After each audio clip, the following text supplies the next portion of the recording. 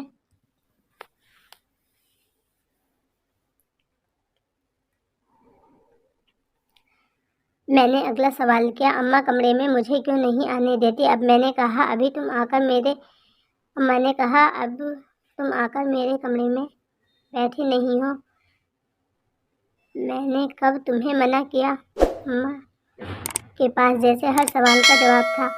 اب کی بار میں نے جو سوال پوچھا مجھے یقین تھا کہ اماں کے پاس اس سوال کا کوئی جواب نہیں ہوگا۔ میں نے کہا اماں مجھے یہ بتاؤ کہ تم اسپتال میں الٹرا ساؤنڈ کروانے کیوں جاتی ہو؟ میرا یہ والا سوال سن کر اماں واقعی حیران رہ گئی تھی۔ اسے معلوم نہیں تھا کہ میں اسی اسپتال میں ڈاکٹر کی پرچیاں لکھتی تھی۔ اس سے پہلے اماں سوال کا جواب دیتی باقی دروازے پر دستک ہو گئی تو اماں کے اس سوال سے بچت ہو گئی کیونکہ پڑوسن آ گئی تھی۔ اب 1 گھنٹہ تو اسی نے لے لینا تھا۔ میں نے سوچا کل پوچھوں گی کہ آپ اسپتال میں الٹرا ساؤنڈ کروانے کیوں جاتی ہو؟ روزانہ اگلے دن رات کے 10 بج رہے تھے، دروازے پر دستک ہوئی۔ رات کے وقت دروازے پر مجھے جانا منع تھا، وہیں دروازہ کھولتی تھی۔ ابھی بھی اماں ہی دروازے پر گئی، سامنے پڑوسی کا بچہ تھا۔ اماں کا ہاتھ پکڑ کر کہنے لگا خالہ ممی کی طبیعت بہت خراب ہو گئی ہے، آپ کو بلا رہی ہیں۔ اماں کی وہ سہیلی تھی اس لیے جلدی سے دروازے سے ہی اماں اس کے ساتھ چلی گئی۔ جاتے جاتے کہہ گئی اپنے کمرے میں چلی جاؤ اور دروازہ بند کر لینا۔ میں جانے کیوں اپنے کمرے میں جانے کی بجائے اماں کے کمرے کی طرف آ گئی تھی اور اماں کے بستر پر لیٹ گئی۔ یہ میری سب سے بڑی غلطی تھی، مجھے ایسا نہیں کرنا چاہیے تھا کیونکہ اماں سمجھ کر کسی نے اچانک اماں کا نام لے کر مجھ پر سے کمبل ہٹایا تھا۔ میری چیخ نکل گئی۔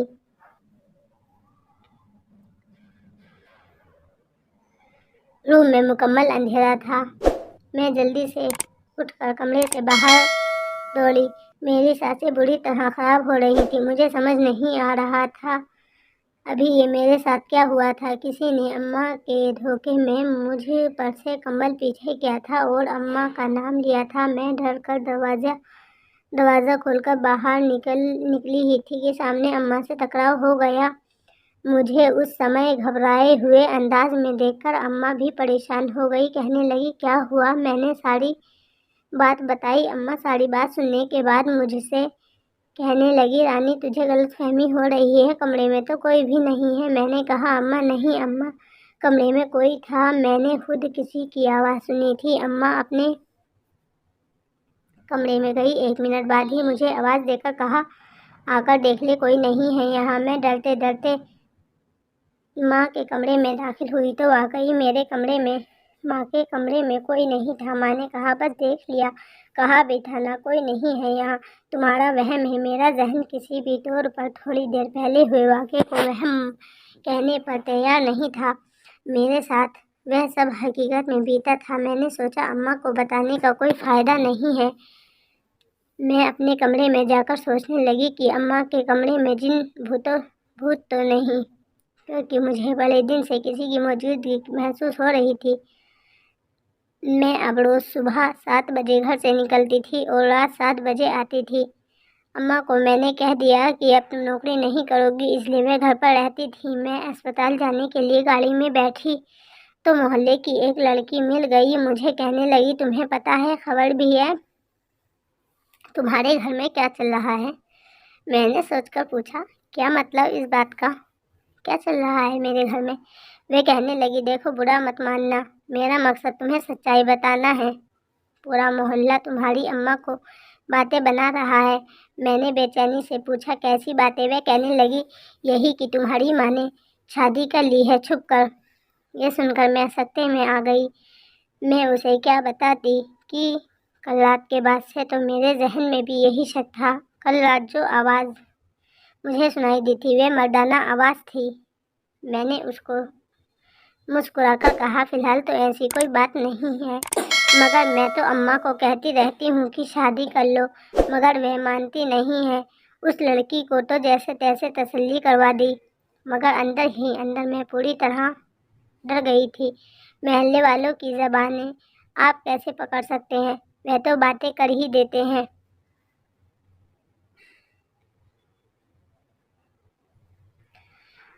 چاہے بات کوئی بھی نہ ہو، وہ بات کا پتنگڑ بنا دیتے ہیں۔ میں نے کہا، اماں اب کی بار میں کچھ ایسا کروں گی کہ تمہیں سچ بتانا پڑے گا۔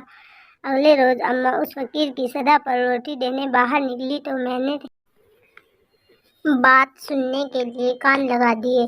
اماں اس فقیر سے کہہ رہی تھی کہ بابا جی ابھی تک بیٹے کی خبر نہیں ملی۔ وہ ڈھونگی بابا کہنے لگا، مل جائے گی بچہ، مل جائے گی، آج ہی ٹیسٹ کرواؤ، مل جائے گی۔ اماں اس کی بات سن کر بہت خوش ہوئی۔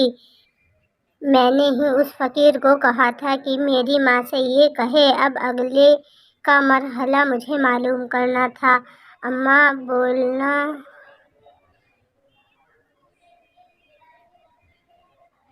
الٹرا ساؤنڈ کروانے اماں بھاگ کر اسپتال جائے گی۔ میں وہاں کے ڈاکٹر کو بھی اپنی مدد کے لیے پہلے سے ہی کہہ دوں گی۔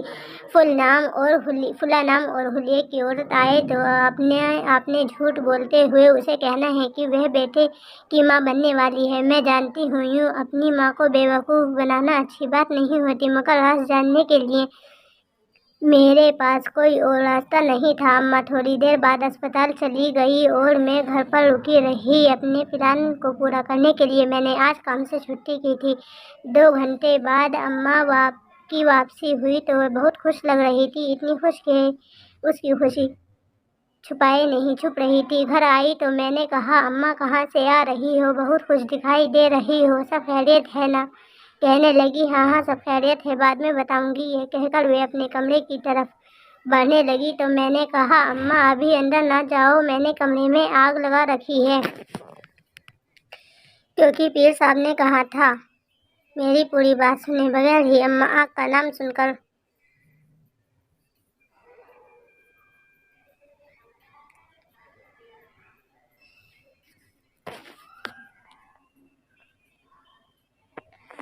ہوش و حواس کھو بیٹھی۔ جلدی سے مجھے پیچھے دھکا دے کر وہ کمرے میں بھاگی۔ میں نے پہلے ہی وہاں دھواں پھیلا رکھا تھا۔ میں نے کہا، اماں کمرے سے باہر آ جاؤ، میں نے ہر طرف پیٹرول چھڑک دیا ہے اور اب بس تیلی لگانے جا رہی ہوں۔ آپ کے کمرے میں جنات ہیں، یہ سب کرنے کو مجھے پیر صاحب نے کہا تھا۔ میں اماں کو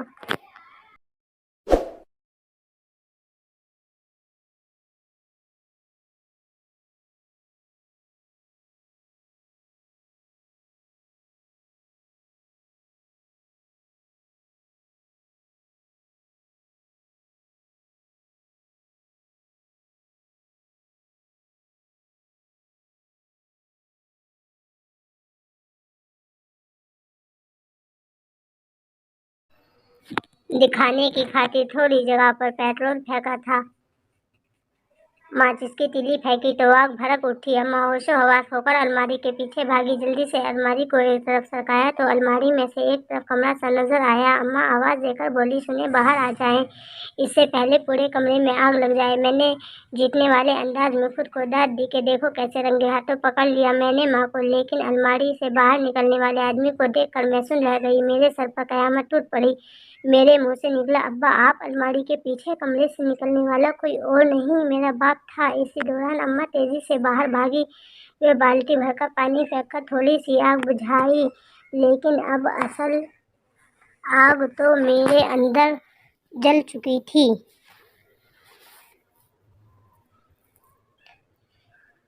7 سال بعد ابا کو یوں سامنے دیکھ، وہ بھی اس صورتحال میں، میرے لیے بہت حیرانی والی بات تھی۔